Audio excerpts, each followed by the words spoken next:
नमस्कार, मैं हूं कृतिका और पेश है आज के प्रमुख खबर। 15 अप्रैल को कमिश्नर रीवा संभाग अनिल सुचारी तथा एडीजीपी केपी वेंकटेश्वर राव द्वारा आगामी त्योहारों को दृष्टिगत रखते हुए जिले में कानून व्यवस्था की विस्तृत समीक्षा की गई। उन्होंने जिले में सामाजिक सौहार्द को बनाए रखने तथा आपराधिक गतिविधियों में संलिप्त व्यक्तियों के विरुद्ध कठोर एवं प्रभावी कार्यवाही करने के निर्देश दिए हैं। आगामी समय में आने वाले त्योहारों तथा बीते कुछ दिनों में प्रदेश में हुई घटनाओं के दृष्टिगत कमिश्नर श्री सुचारी ने कहा कि हमें हर समय सतर्क और सजग रहने की आवश्यकता है। जिले में कानून एवं व्यवस्था की स्थिति निर्मित नहीं हो तथा लोगों के बीच आपसी भाईचारा बना रहे, इसके लिए कार्यपालक मजिस्ट्रेट तथा पुलिस अधिकारियों को आपसी सामंजस्य बनाकर कार्य करना चाहिए। कमिश्नर ने कहा कि थाना स्तर तक शांति समिति की बैठकों का आयोजन कर संवाद एवं सामंजस्य स्थापित किया जाए। सामाजिक समरसता का वातावरण निर्मित करने के लिए शांति समिति के सदस्यों का सहयोग लिया जाए। कमिश्नर श्री सुचारी ने कोटवारों ग्राम सुरक्षा समिति एवं शहरों की वार्ड सुरक्षा समितियों को सक्रिय करने के निर्देश दिए हैं। उन्होंने कहा है कि उक्त संस्थाओं के माध्यम से जिले में कानून व्यवस्था की स्थिति में सतत निगरानी रखी जाए। इन्हें आवश्यक प्रशिक्षण प्रदान कर वर्तमान परिस्थितियों के अनुसार क्रियाशील करें।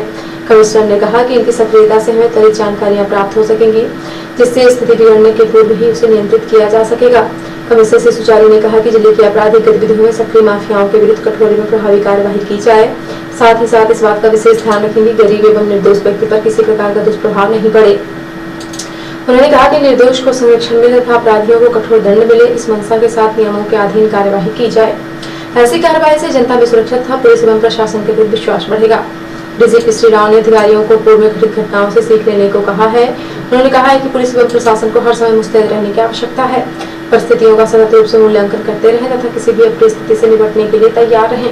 एडीजीपी ने कहा कि अपने सूचना तंत्र को प्रभावी एवं विश्वसनीय बनाएं, अपने क्षेत्र के संवेदनशील मसाहटों की पहचान कर उसके लिए विशेष निगरानी तंत्र विकसित करें।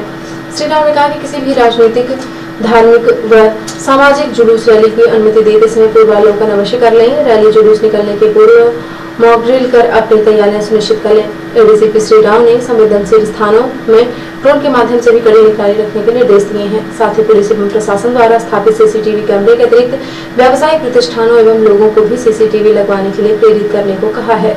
कमिश्नर रीवा संभाग से सुचारी तथा एडीजीपी श्री राव ने सोशल मीडिया में प्रसारित सूचनाओं पर भी कड़ी निगरानी रखने के निर्देश दिए हैं। उन्होंने कहा है कि सोशल मीडिया पर सामाजिक सौहार्द को बिगाड़ने, वैमनस्यता पैदा करने वाली फोटो, वीडियो, संदेशों आदि को प्रसारित करने वाले व्यक्तियों के विरुद्ध नियमानुसार कठोर वैधानिक कार्रवाई की जाए। डीआईजी मिथिलेश शुक्ल ने कहा कि आपराधिक घटनाओं में सदैव त्वरित एवं प्रभावी कार्यवाही की जाए। कार्यवाही करते समय नियमों का पालन का विशेष ध्यान रखा जाए।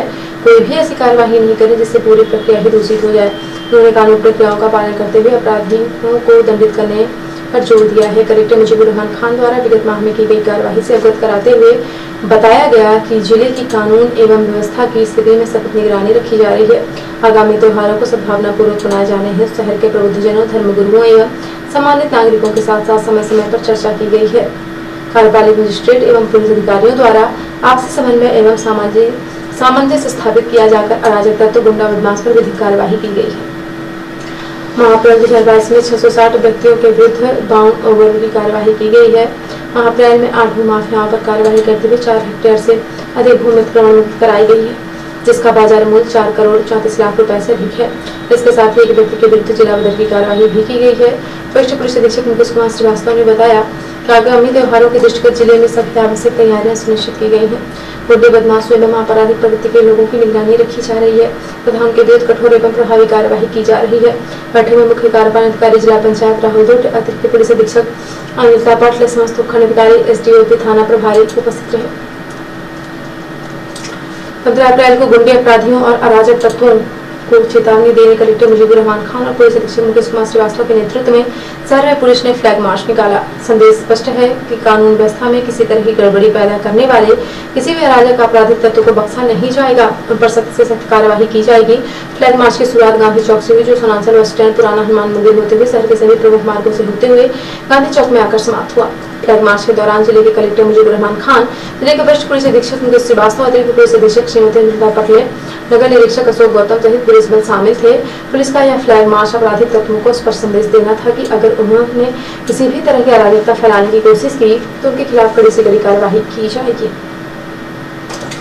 कलेक्टर एवं जिला मजिस्ट्रेट मुजीबुर रहमान खान द्वारा जिला सीधी की राजस्व सीमाओं के भीतर दंड प्रक्रिया संहिता 1973 की धारा 144 के अधीन यह प्रतिबंध आदेश जारी किया गया है कि जारी आदेशानुसार कोई भी व्यक्ति विभिन्न इंटरनेट तथा सोशल मीडिया के प्लेटफॉर्म जैसे Facebook, WhatsApp, Twitter, SMS, Instagram इत्यादि साधनों का दुरुपयोग धार्मिक भावनाओं को भड़काने के लिए नहीं करेगा। कोई भी व्यक्ति उपरोक्त वर्णित सोशल मीडिया में किसी भी प्रकार के पोस्ट, संदेश, चित्र, ऑडियो या वीडियो सम्मिलित है जिनमें धार्मिक भावनाएं भड़क सकती है, सांप्रदायिक विद्वेष पैदा होता है, नहीं प्रसारित करेगा या भेजेगा। सोशल मीडिया में किसी भी पोस्ट जिसमें धार्मिक भावना एवं सांप्रदायिक भावना भड़कती हो को लाइक या फॉरवर्ड नहीं करेगा। ग्रुप एडमिन की व्यक्तिगत जिम्मेदारी होगी कि वह ग्रुप में इस प्रकार के संदेशों को रोके। आदेश तत्काल प्रभाव से लागू होकर दिनांक 12/6/2022 तक चलेगा। आदेश का उल्लंघन करने की दशा में संबंधित के विरुद्ध भारतीय दंड संहिता की धारा 188 तथा अन्य अधिनियमों के अंतर्गत दंडात्मक कार्यवाही की जाएगी। वरिष्ठ पुलिस अधीक्षक मुकेश कुमार श्रीवास्तव के निर्देशन, अतिरिक्त पुलिस अधीक्षक अनिता पाटले, पुलिस अधीक्षक गायत्री तिवारी की मार्गदर्शन, थाना प्रभारी कोतवाली निरीक्षक अशोक गौतम के नेतृत्व में कोतवाली पुलिस ने वैध रूप से नशीली सिरप के विक्रेता आरोपी रजनीश गुप्ता पिता राम प्रसाद गुप्ता निवासी कुशवाही थाना कोतवाली को गिरफ्तार कर माननीय न्यायालय के समक्ष प्रस्तुत करते हुए जिला जेल से दाखिल कराया गया है। बताया गया है कि थाना प्रभारी कोतवाली को मुखबिर द्वारा सूचना प्राप्त हुई कि बड़लिया निवासी रजनीश गुप्ता अपने कुशवाही वाले पुराने मकान के पास अवैध सिरप लेकर बिक्री हेतु खड़ा है। सूचना प्राप्त होते ही थाना प्रभारी कोतवाली निरीक्षक अशोक गौतम के मार्गदर्शन में सहायक उप निरीक्षक नीरज साकेत के नेतृत्व में टीम का गठन कर मुखबिर की सूचना तस्दीक एवं कार्यवाही हेतु रवाना किया। कोतवाली टीम मुखबिर द्वारा बताए स्थान पर पहुंची तो देखा कि मुखबिर द्वारा बताया हुलिया का एक व्यक्ति सफेद रंग की बोरी में कुछ लिए खड़ा है, जो पुलिस को आता देखकर भागने का प्रयास किया।